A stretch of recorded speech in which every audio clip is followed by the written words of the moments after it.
Morning people. Today we're going to run in the Saucony Endorphin Speed.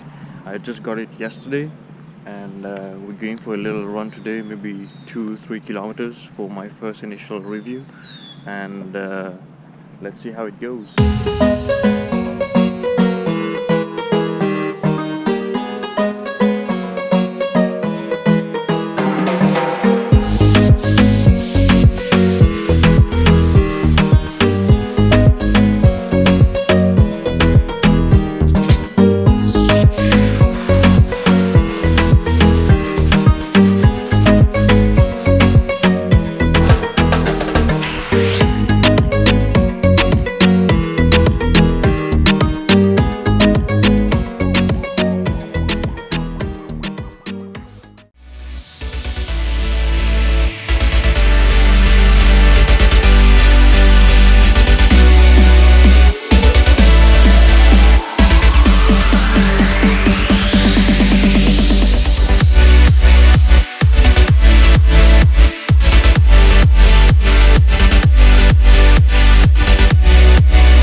So, test done. I'll give you my review at home. Hello again. So we are back to talk a little bit about the Endorphin Speed. This morning I ran 5 kilometers in those, and let's get down to the specs quickly. It's an 8mm drop shoe. It's 27.5 in the forefoot, and you have 35.5 in the back or the heel of the shoe. And the weight, I think it's 192 grams for women and 220 grams for men. I'll put the conversion on the screen, and in my size 9.5 I'll also put the conversion on the screen for you guys. Now with the upper, it's an engineered mesh, very breathable. Actually you can see your finger through it.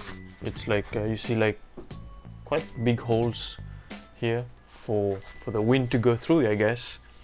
And you have some overlays on the top, plastic overlays, just to give some structure to the shoe, I guess. The heel cup and the tongue is lightly padded, just enough, not too much.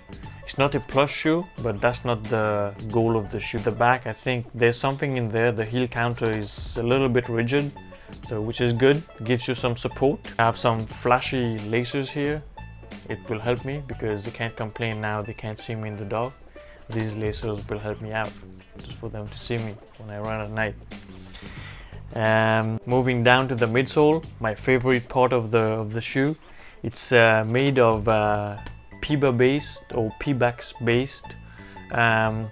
It's the same kind of foam like Nike is using for the Zoom X, and but it's a little bit, I don't know what kind of compound they used, but it's a little bit firmer. When you press it, it's like there's plenty of like cushion in there. It looks like the Adidas Boost. It's like beaded. I don't know if you can see. I'm just putting that close to the camera. I don't know if you can see it, but that's about the midsole. And the outsole of the shoe, you have rubber that covers the shoe in the forefoot mostly, and you have like kind of a ring around the shoe just to protect it to strategic places, I guess, just to reduce weight. And here you have exposed the Pebax foam here. And also in that shoe they do have something they call the speed roll. I think that's the geometry of the plate in there. It's a nylon plate which is sandwiched in between that foam. I ran different paces in those shoes this morning, from 6 km pace to 4 km pace, and it performed well in both cases. It tries to put you on your toes, like definitely it wants you to move faster. That's for sure. It's not a shoe meant for slow paces. When I picked up the pace in those shoes, like 4 km pace,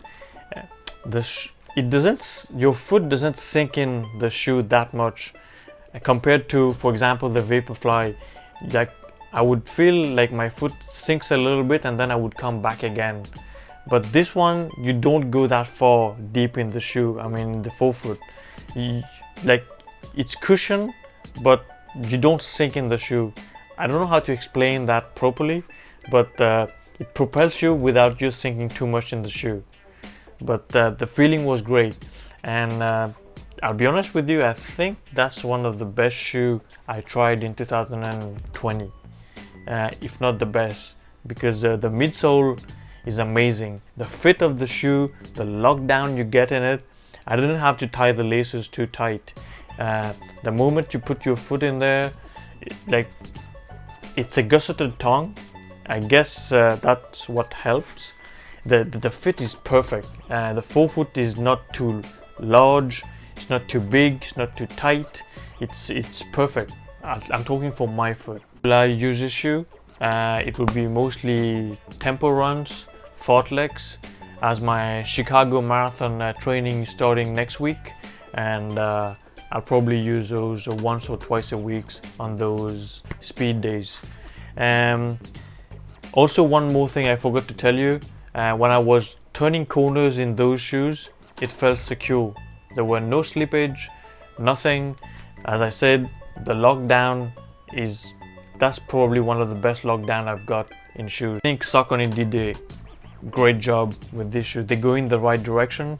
When Nike was dominating the market for 2 or 3 years with their Vaporfly, I was hoping other companies would come with shoes like this, and I think Saucony nailed it with these shoes. They're definitely in the right direction.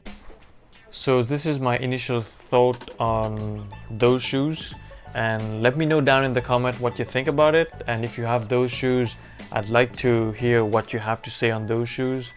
If you like this video, please hit the like button at the bottom of this video, and also if you're new to this channel, please subscribe for more videos. Starting from next week, I'm going to post videos about my training for the Chicago Marathon. I'm starting a 14 weeks block on Tuesday for the following 14 weeks till 11th of October. Cross finger for the Chicago Marathon, but I don't have too much hope though, because all the marathon are being cancelled at the moment. Thanks for watching, and I'll see you soon.